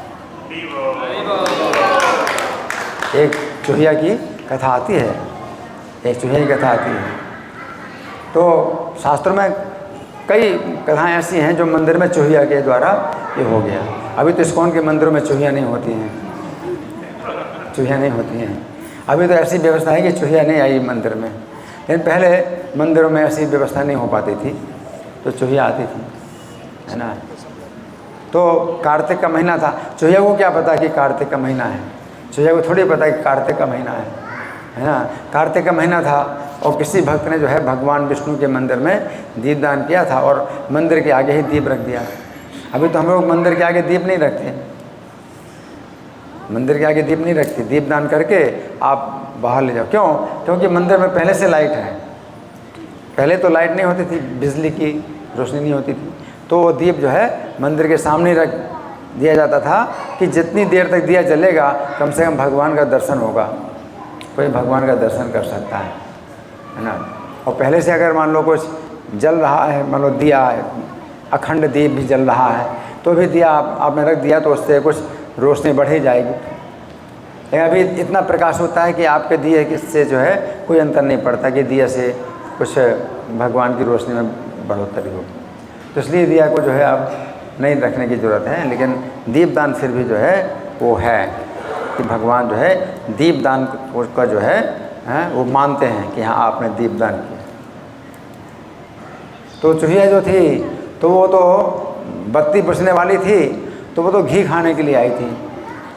उसको क्या करना है कि कार्तिक का क्या मतलब होता है, दीपदान का क्या मतलब होता है, वो तो घी खाने आई थी, है ना।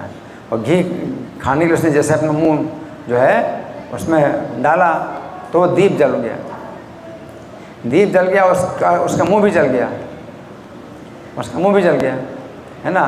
तो वहीं पर उसने शरीर छोड़ दिया, है ना। तो उसने शरीर छोड़ दिया, है ना। तो वो चूहिया जो है वो फिर क्या गई, वैकुंठ में चली गई। हरि बोल। लेकिन वो वैकुंठ में कोई चूहिया, उसको तो कुछ भी पता नहीं है वैकुंठ का जीवन कैसा होता है, और इतनी शक्तिशाली विधि से वो वैकुंठ चली गई तो वापस आई हो। तो कोई व्यक्ति जो है जो वैकुंठ जाने के योग्य नहीं होता, लेकिन किसी ऐसे शक्तिशाली कारण से अगर वैकुंठ चला जाए तो दोबारा आता है वापस, लेकिन वो वापस आना गिरना नहीं होता कि आप वो गिरे हैं वैकुंठ से, क्योंकि फिर जाना निश्चित है, लेकिन वो प्रशिक्षण एक होता है विशेष कि अब उसको भक्ति का अभ्यास करना है। तो वो जो चूहिया है वो फिर अगले जीवन में उसका नाम पड़ा मदालसा। मदालसा ये जो है राजा की पत्नी मदालसा थी। अब वो मदालसा जो है वैकुंठ से आई थी, है ना, और उसको अपना पिछले जीवन का वृत्तांत पता था कि मैं पिछले जन्म में चूहिया थी और मैं वैकुंठ चली गई, और अब मैं किस लिए आई हूँ, उसी विधि को पूरा करने के लिए आई हूँ। हरि बोल। तो उसके जो पति थे, उनके पति का नाम क्या था, खैर जो भी हो, तो उनके जो पति थे तो वो मानते थे अपनी पत्नी को कि ये मेरी पत्नी जो है मतलब बहुत क्या है, पतिव्रता है, और जब भी बुलाएं तो तुरंत आ जाती थी उनके सामने। तो एक बार उन्होंने बुलाया तो देर लगाया, तो उन्होंने पूछा कि तुम जो है हमेशा कहती हो कि पति जो है सब सर्वस्व है और जो है पति की सेवा ये सब सर्वोच्च है, तो मैंने बुलाया तो तुमने देर क्यों लगाई। तो बोली कि कार्तिक का महीना चल रहा है और मैं विष्णु के मंदिर में दीपदान करने के लिए गई थी। तो उनके पति ने पूछा कि तुम जो है दीपदान क्यों करती हो, इसका क्या कारण है। तो इस जीवन में उसको दीपदान के बारे में किसी ने नहीं बताया कुछ भी, इस जीवन में उसको दीपदान के बारे में कुछ नहीं बताया किसी ने। तो वो कहते हैं अपने पूर्व जन्म की घटना के आधार पर वो बताते हैं कि मैं दीपदान इसलिए करती हूँ कि पिछले जन्म में क्या थी, चूहिया थी। मतलब इस जीवन में दीपदान के बारे में किसी ने कुछ नहीं बताया उसको, वो पिछले जन्म की याद के कारण ही वो दीपदान करती है। हरि बोल। नहीं तो हमें तो है मतलब कोई काम करना है तो शास्त्र साधु आचार्य तीनों के जो मतलब जब हो सम्मत हो, हाँ हो गया है, इधर क्या है, we have to extend 2:45 PM। Hari बोल। अभी 2:45 तक हमें करना है, ठीक है। तो इस घड़ी को हम देख रहे हैं 2:45 तक कर रहे हैं।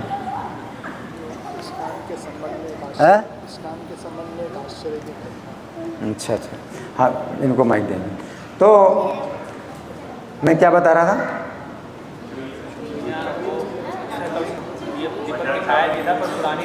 हाँ हमें जो है कोई कार्य करना है तो शास्त्र के आधार पर करना है।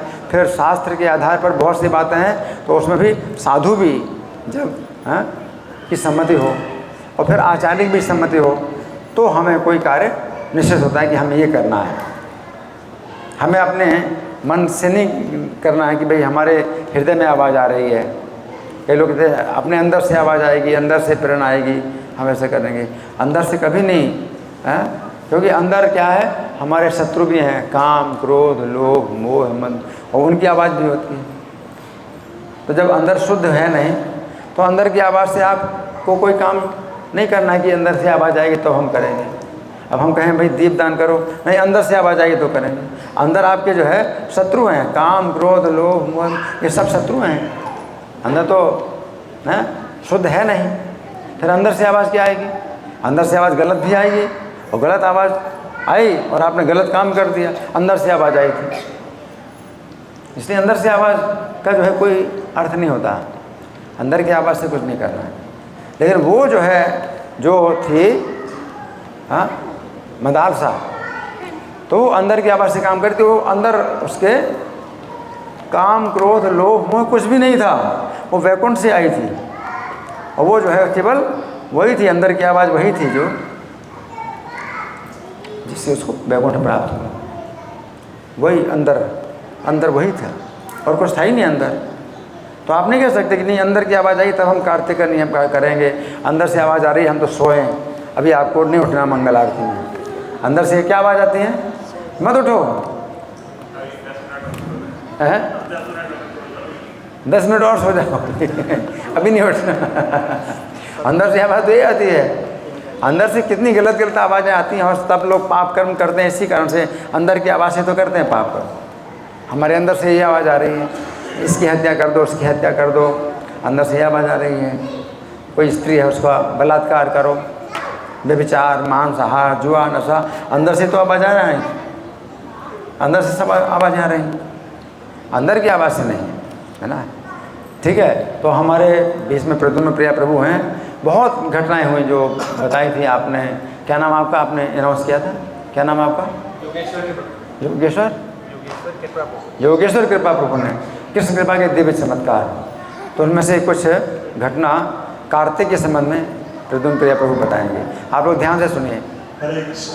एक बहुत ही आश्चर्यजनक घटना हुई और सभी के नाम के लिए है ये घटना, इसलिए मैं बता रहा हूँ। कार्तिक के संबंध में है, अनाउंसमेंट में प्रभु ने बताया कृष्ण कृपा के दिव्य चमत्कार पुस्तक से ही ये घटना में बता। तो प्रभु जी से एक भक्त है निमाई हरि प्रभु, अभी तो उनकी दीक्षा हो गई है। जब बिल्कुल एक नए जुड़े थे वो, पहली बार कार्तिक आया के जीवन में, तो उनकी पत्नी भी है माता जी प्रिया गौरी देवी सिंह, वो भी प्रभु जी से, दोनों लोग बहुत अच्छे से जुड़े, बहुत ही अच्छे से नियमों का पालन करते थे वो। तो एक बार प्रभु जी ने गुड़गांव में प्रवचन दिया था, तो ये कथा सुनाई थी, इसमें आगे चल के आई थी कि कार्तिक के दिनों में जो जल में भगवान शयन करते हैं, और सारे मंत्र वगैरह भी जल में रहते हैं। वेद मंत्र जितने भी वेद मंत्र है सब जल में रहते हैं, और स्वयं भगवान भी जल में रहते हैं। तो ये प्रभु जी ने कथा उस दिन पढ़ के सुनाई थी, रात को हमने सुनी थी। तो अगले दिन सवेरे निमाई हरि प्रभु का फोन आया, उन्होंने माता जी से बात कराई थी। उन्होंने अपना एक स्वप्न बताया कि प्रभु जी एक स्वप्न आया था हमको, माता जी को, कि उन्होंने स्वप्न में देखा कि उनके घर में कृष्ण आए हैं और आके उनके जीने के ऊपर चढ़ने के बाद वो पानी की टंकी में चले गए। तो उन्होंने ऐसा बताया था। तो फिर मुझे बड़ा आश्चर्य लगा, मैंने पहली बार ही सुना था। मैंने कहा प्रभु जी देखिए, आपने जो है कल ही ये कथा सुनाई थी गुड़गांव मंदिर में कि जल में सारे वेद मंत्र रहते हैं और कृष्ण भी जल में रहते हैं। तो ऐसा आश्चर्य प्रकट किया भगवान ने, इसका पुष्टिकरण किया कि उन्होंने ऐसा स्वप्न देखा कि उनके घर में कृष्ण आए और चल के जीने से चल के पानी के टैंक में चले गए, जो ऊपर होती है ना पानी की टैंक, उसके अंदर चले गए। सिद्ध होता है कि हमें मतलब लाभ उठाना चाहिए, जैसे प्रभु जी ने इसमें बताया था, जल में स्नान करने से सारे पापों से मुक्ति हो जाती है। मात्र गंगा जी भी जाने की जरूरत नहीं, केवल स्नान करने से मंगल आरती आएंगे तो कितना लाभ है। अब देखिए इसमें बड़ी जो है गहरी बात है। मैंने जो प्रवचन दिया था वो ईश्वर कैलाश वाले मंदिर में प्रवचन दिया था, और वो प्रवचन उनकी पत्नी जो वो हैं 600 किलोमीटर दूर हैं, हमारा जन्म स्थान महोबा वहीं पास में ही कुल पहाड़ है, वहाँ पर रहती हैं। तो उनकी पत्नी को कुछ पता नहीं था कि मैंने क्या प्रवचन दिया। तो उस प्रवचन में हमने कार्तिक महात्म्य की एक ऐसी कथा सुनाई थी जिसमें मतलब भगवान ये कहते हैं कि अब जो है आगे से कार्तिक के महीने में मैं हमेशा जल में निवास करूँगा। तो जो कार्तिक में स्नान करेंगे तो वो जो है वो मुझ में ही स्नान करेंगे, मतलब मैं ही वो जल जो है मैं जल के रूप में हूँ, तो वो मुझ में ही स्नान करेंगे। कार्तिक का स्नान जो है मतलब मुझ में ही स्नान हो गया, है ना। और जितने वेद मंत्र हैं वो भी जल में रहेंगे। तो कार्तिक में स्नान करने से सब वेद मंत्रों का भी आपको फल प्राप्त हो जाएगा। तो ये तो मैंने पढ़ के सुना है, लेकिन देखो भगवान ने कितना पुष्टिकरण किया कि उनकी पत्नी ने सपना देखा।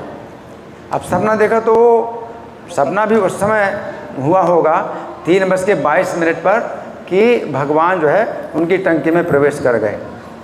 तो मतलब 3:22 और 4:10 के बीच में आप अगर स्नान करते हैं तो उस स्नान जो उस समय जो स्नान है उसमें जो है भगवान जल में रहते हैं।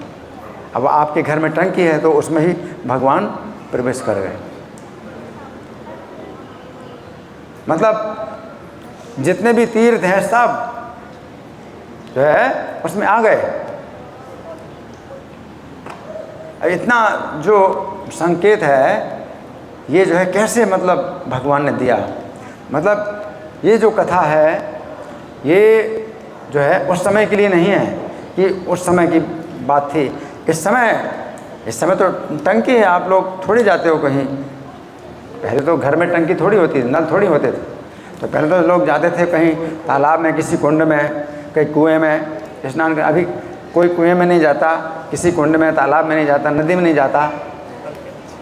तो अभी टंकी है तो भगवान के इस समय जो टंकी चल रही है उस टंकी में भी मैं वास करता हूँ। तो भगवान कूद गए टंकी में। सपना देखा कि घर में आए और जीने से ऊपर चढ़े और छत में गए और छत में टंकी में जो है कूद गए, वो भगवान कूद गए। इतना जो है संकेत, इतना बड़ा संकेत और उस माता जी को दिया भगवान ने जिसने मतलब वो कथा हमसे नहीं सुनी है, हमसे नहीं सुनी कथा। हमने सुनाई रात में, तो 9 बजे 8 से 9 बजे रात में जो होता है वो प्रवचन दिया था। और वो उसी रात में जो है 3:22 पर जो हुआ रात्रि का अंत, उस समय उसने सपना देखा कि भगवान चले गए। तो वो समय जो है वो भगवान जल में निवास करते। ऐसी घटनाएं हैं मतलब जो हम सोच नहीं सकते। ऐसे अगर कोई कहे वे भगवान जल में निवास करते हैं तो क्या हमारी टंकी में भी भगवान आ गए क्या? भगवान कहते हैं हाँ, मैं तुम्हारे घर की जो टंकी है उसमें मैं हूँ। उसी से तो पानी आएगा, आप स्नान करोगे तो टंकी में पानी भरा हुआ है, उसी में आपको स्नान करना है। तो मैं टंकी में हूँ, मैं टंकी में खुद प्रवेश कर रहा हूँ। भगवान स्वयं टंकी में है ना। हाँ आप, हाँ शायद ठीक, आप बाद में प्रश्न कर लेना। हाँ छोटा सा इसी से संबंधित है। तो इसका पुष्टिकरण भी हमें हुआ तो बड़ा आश्चर्य लगा कि ठीक जब ये लीला हुई तो लिखी गई ये लीला घटना। तो लिखने के बाद जब इसकी प्रूफ रीडिंग हुई तो ठीक उसी दिन हुई, कार्तिक के महीने में अगले साल। जब मैंने इसको चेकिंग किया तब मेरे को याद आया कि ये घटना जब हुई थी तो जो डेट थी वो जिस दिन चेकिंग करी तो उस दिन भी वही डेट पड़ी, कार्तिक का तिथि के अनुसार उस दिन वही था। तारीख तो नहीं आती, तिथि आती है। कार्तिक का अंतिम दिन था, ठीक कार्तिक पूर्णिमा। तो कार्तिक पूर्णिमा का जो दिन था, जो सपना आया था, है ना, कार्तिक पूर्णिमा का दिन था। तो जब वो लिखी, फिर बाद में जब चेकिंग करी इन्होंने तो उसी दिन जो है वो उस लीला का मतलब चेकिंग आया। तो इतना थोड़ी सोचा था कि भाई ये लीला आज के दिन ही चेक करेंगे, बीच में कई दिनों से चेकिंग बंद हो जाता है ना, और कभी करेंगे तो ऐसा थोड़ी था। लेकिन वो कार्तिक का अंतिम दिन ही आया है वो, जो कि जब चेकिंग करी उस लीला की, है ना। ठीक है, अच्छा हाँ, अरे वो कल लगे कहाँ था, बोलो।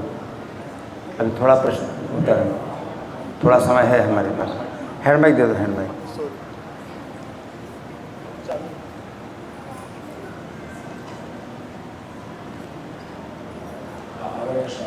जैसे आप बता रहे थे घटना, ये वाली जो कथा कहानी जो चमत्कार श्री भगवान कृष्ण भगवान के दिव्य चमत्कार, हाँ, कृष्ण कृपा के दिव्य चमत्कार।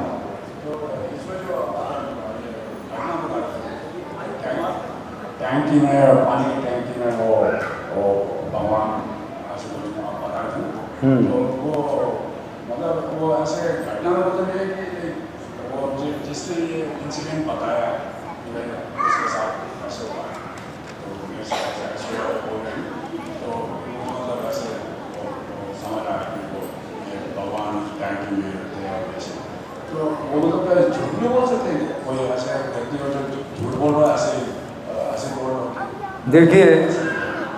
देखिए अगर आप जो है अगर इस तरह से संदेह करेंगे तो कुछ भी नहीं आपको मिलेगा। श्रद्धा तो होनी चाहिए। अब कोई माता जी क्यों बताए, और उन्होंने इस तरह से बताया कि इसका क्या अर्थ है। उन्होंने इस तरह से पूछने के लिए बताया कि मैं सपना जो देखा मैंने वैसा देखा, लेकिन उसको कुछ पता नहीं था कि कारण क्या है, उसे कुछ कारण पता नहीं था।